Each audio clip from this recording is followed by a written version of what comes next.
Hi, I'm Joan Lok. In an upcoming landscape workshop, I have a request to work on a landscape that is Sumi-e and Gongbi. And so in this upcoming workshop, we will work on a Gongbi landscape. And in this particular workshop, what we will do is we'll not only work on the Gongbi way of doing the mountains, but also we'll do the clouds in the Gongbi way. A lot of times when I'm doing Gongbi workshop, um, I would use the Gongbi for the landscape portion, but then the clouds would still be on wet on wet. But then there's an interest as to how we would depict it with it is also on contour. So in this workshop, we are going to do it two different ways with two different cloud structure.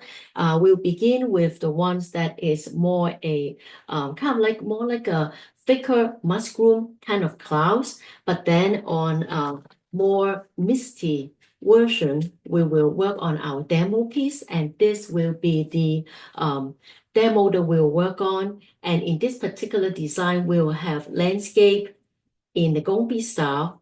We'll also have clouds and waterfall, a little bit of cliff and a structure of pagoda and a pathway, but we'll also have various trees, and we'll do it step by step. And in our 2.5 hour workshop, we want to be able to finish not just the outline, the contour of the entire design, but we'll work on the coloring to bring that up. And then when we have sufficient time, we'll even do the stone green and the stone blue to make it a blue-green landscape. So I hope you can join us in this not very commonly workshop on Sumi landscape in the Gongbi style, and not only for the mountains, but also for the water portion of it. So I hope you can join me in this Gongbi landscape for Sumi. Thank you. Bye-bye.